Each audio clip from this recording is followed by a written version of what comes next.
ఇంచక్క ఆమె తీసుకుపోయి ఆయన్ని ఇంచక్క మూన్లో కలిపేసింది. ఇంకో మహాతల్లి తన సొంత తల్లిని సుత్తుతో కొట్టి మరీ చంపేసింది. అది కాకుండాను ఇంకో సహోదరుడైతే ఏకంగా తన భార్యను కుక్కర్లో ఉడకేసి మరీ కుక్కల మాంసంతో కలిపి మరీ చంపేశాడు.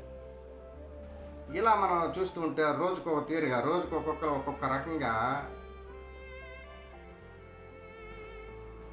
నరహత్య చేయడం, ఈ రకంగా దేవునికి అయిష్టులుగా ఉండడం మనం చూస్తూ ఉన్నాం. మరి వీళ్ళలో ప్రేమ లేదా అని అంటే వీళ్ళలో కూడా ప్రేమ ఉంది. అది దేవుని యొక్క ప్రేరేపణతో కలిగినటువంటి ప్రేమ కాదు. కామ వాంఛలు తీర్చుకోవడానికి కలిగినటువంటి ప్రేమ అది. శారీరక వాంఛలు తీర్చుకోవడానికి పుట్టేటువంటి ప్రేమ, ద్వేషపూరితమైనటువంటి ప్రేమ. దేవుని ప్రేమ నరహత్య చేయమని ఎప్పుడూ చెప్పదు.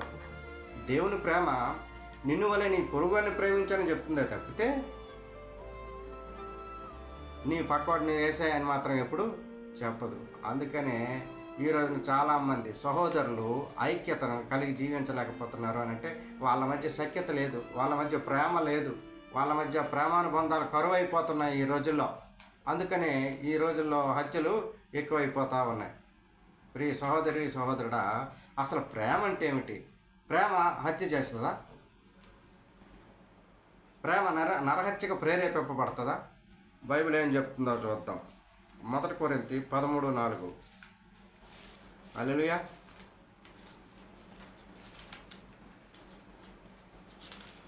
ప్రేమంట దీర్ఘకాలము చదవాలి. ప్రేమ దీర్ఘకాలము సహించును, దయ చూపించును.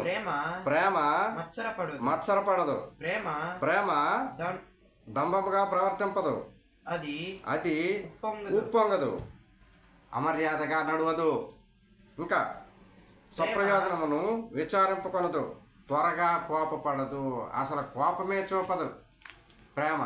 అలాంటిది నేటి సమాజంలో ప్రతి ఒక్కరు ప్రేమిస్తున్నామని చెప్తా ఉన్నారు, హత్యలు చేస్తూ ఉన్నారు.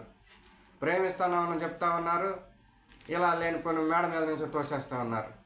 ప్రేమిస్తున్నామని చెప్తా ఉన్నారు, కుక్కర్లో ఉడకేస్తూ ఉన్నారు. ఇది ప్రేమ కాదు. ఇది సాతానుడు ప్రేమ.